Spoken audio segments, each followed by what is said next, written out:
marraine de ce deuxième forum de la blockchain, je vous demande d'accueillir Laure de la Rodière, députée d'Eure-et-Loir.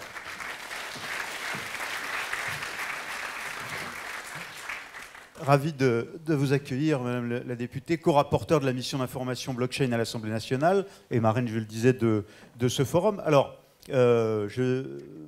premier aspect, peut-être rappeler le contexte, les évolutions, comment vous, parlementaires, qui n'êtes pas au départ forcément des spécialistes, mais qui avez investi le travail sur ce sujet, comment vous voyez l'évolution des choses depuis ces mois? C'est important que vous ayez conscience que dans cette mandature, il y a beaucoup plus de députés investis sur les sujets du numérique et les sujets de transformation technologique de notre société qu'avant. Et donc ça, c'est un atout pour la France, parce que le discours politique sur tous ces enjeux peut évoluer de façon positivement. Comment je vois les choses? Moi, assez simplement. En fait, il y a plus de 20 ans, il y a eu une révolution Internet que la France a loupée parce qu'on s'est dit ça ne pourra pas marcher pour les échanges commerciaux. Ça va, enfin, c'est le rapport Terry, mais je pense que ça correspondait aussi à un état d'esprit de la France à ce moment-là. C'est facile de donner la responsabilité à un homme, mais je pense que c'est ce que voulaient entendre aussi les dirigeants de France Télécom Transpac, par exemple, et puis finalement le gouvernement de l'époque. Et on a loupé la révolution Internet. Après, il y a une autre révolution extrêmement importante qui découle en fait de la révolution Internet, qui est celle de l'intelligence artificielle et des données. Autant Internet a permis les échanges de façon facilitée et fait développer une nouvelle économie, et l'économie collaborative et puis tout ce qui est e-commerce, tout ce qui est en ligne. L'intelligence artificielle et les données va augmenter la connaissance humaine et amener en fait les machines à prendre des décisions pour l'homme préprogrammées. Et puis là, on a une nouvelle révolution qui est celle de la blockchain. Parce que c'est une révolution de la même ampleur, puisque c'est ce qui permet de certifier les échanges, d'assurer la confiance de façon décentralisée. Et ça, cette innovation présentée comme ça, indépendamment de la façon dont la technologie s'opère, est profondément révolutionnaire dans nos sociétés. Donc moi, je me dis, je ne sais pas ce qui va arriver demain dans le domaine de la blockchain, je ne suis pas visionnaire. Mais on n'a pas le droit de ne pas prendre en compte cette technologie en disant, comme certains économistes l'ont fait dès le départ, non, les crypto-monnaies ne pourront pas avoir une valeur de monnaie. Non, la blockchain ne va pas marcher parce qu'elle consomme beaucoup d'énergie. Je pense que c'est la mauvaise attitude. On ne doit pas avoir peur, on doit être audacieux, et après on mesurera, une fois que on aura bien exploité tous ces champs d'action, si oui, cette technologie a un futur ou pas. Mais on n'a pas le droit, une nouvelle fois, d'être en retard sur ce sujet-là. Voilà mes convictions. Formidable. Alors, vous nous dites qu'il ne faut pas avoir peur d'être audacieux, parce que, en effet, on peut soit rater la révolution, soit au contraire considérer qu'il faut déjà tout parfait, on le verra tout à l'heure, ou tout réglementer. Il y a un débat sur la réglementation. Vous vous dites soyons audacieux et permettons, et c'est le mot-clé parce qu'on est encore dans cette phase, les expérimentations. Oui, il faut clairement qu'on ait, pour pouvoir être audacieux, un cadre attractif en France. Parce que dans les pays autour de la France, les choses s'organisent et certains pays sont beaucoup plus attractifs que la France pour le développement des startups dans le domaine de la blockchain, dans le domaine des crypto-monnaies. Mais si vous avez le développement d'un écosystème autour des crypto-monnaies dans un pays donné, toutes les autres utilisations possibles de la blockchain vont aussi se développer dans ce pays-là, parce que les talents et les formations et l'ensemble de l'écosystème se sera créé dans ces pays. Moi, je pense en particulier aujourd'hui à la Suisse, qui est très en avance en matière de fiscalité et de réglementation, et qui développe aussi d'autres usages, parce qu'il y a un canton qui a décidé de réaliser son premier vote. Vous savez qu'en Suisse, ils font des votations. Ils ont une culture du référendum très ancienne, et ils ont décidé en fait de faire un vote par référendum par la blockchain. Donc on voit qu'ils sont bien plus en avance que nous, et donc il faut qu'en France on ait à mon avis une fiscalité attrayante, c'est indispensable, deux, une réglementation souple pour assurer une certaine confiance des acteurs qui veulent investir dans cet écosystème. Et c'est ce qui, alors sur cette deuxième partie, je pense que c'est ce que veut faire le gouvernement et ce qui est dans la loi Pacte. 3, il faut aussi qu'on trouve un moyen et qu'on travaille avec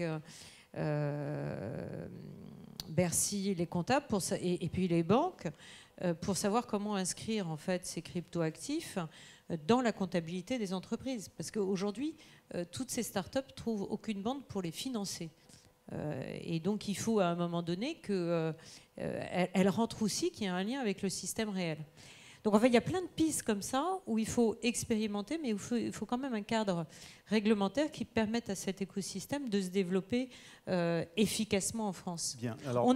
Ce que j'ai oublié de dire, c'est que pourquoi j'ai ce discours aussi motivé dans le domaine des blockchains, c'est qu'il y a des atouts, c'est qu'il y a un dynamisme entrepreneurial incroyable. Quand on l'a lancé avec Jean-Michel Miss, la mission commune sur les blockchains entre la Commission des lois, la Commission des affaires économiques et la Commission des finances, on a été submergé par le nombre de demandes d'audition.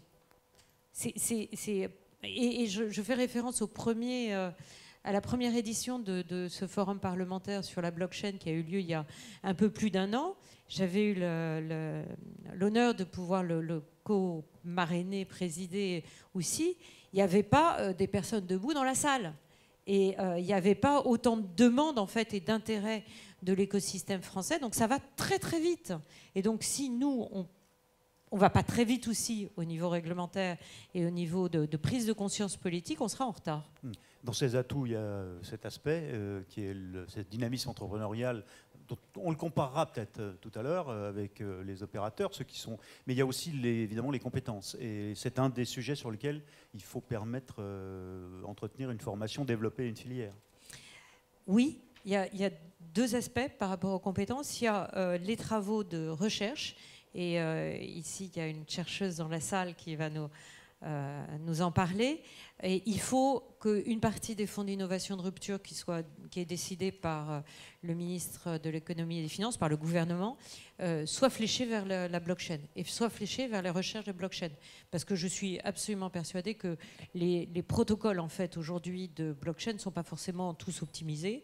On voit bien qu'il y a des limites à passer à l'échelle de certains protocoles, étant donné la consommation d'énergie, le nombre de mineurs qui sont, de proof of work qui sont engagés dans la validation des transactions. Deuxième chose, il faut aussi qu'on crée une filière de formation pour que les startups qui ont besoin de recruter des talents en matière de développement, en matière de compréhension de cet écosystème, en matière de technique, en fait, ils les trouvent tout simplement. D'un mot, parce que vous avez déjà commencé à répondre à cette question évidemment, mais la mission que vous avez lancée, ma mission parlementaire blockchain, ces enjeux aujourd'hui, quels objectifs vous vous fixez? Le premier enjeu qui paraît très modeste mais qui est essentiel, c'est celui de la pédagogie.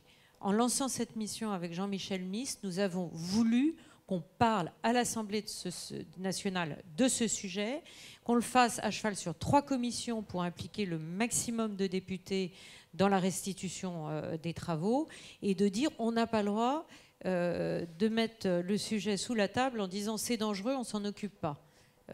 C'est une volonté en fait. Moi, ce que j'ai vécu depuis 10 ans que je suis députée, c'est souvent une volonté des députés de protéger finalement l'ancien monde en disant ça tiendra bien encore un peu et il faut protéger les acteurs existants par rapport à des innovations qui viennent perturber leur modèle d'activité. On a tous en tête Adopi, on a tous en tête les taxis Uber. La guerre des taxis Uber, chaque mandature a eu son lot de bons débats sur le sujet. Et donc je pense que cette réaction n'est pas la bonne. Il ne s'agit pas de faire n'importe quoi. Mais ça, c'est de la pédagogie. 2, il faut qu'on ait un discours politique offensif. Parce que si on veut que les acteurs en France soient audacieux, il faut qu'ils aient confiance en fait, dans la ligne politique, à la fois du gouvernement, mais aussi des parlementaires, donc de l'Assemblée nationale et du Sénat. Donc ça, c'est le 2e objectif. Et le 3e objectif, bien sûr, c'est de faire des propositions concrètes pour créer cet écosystème favorable. Merci, Laure de la Raudière, pour cette introduction. Et puis, bonne matinée à tous. Merci.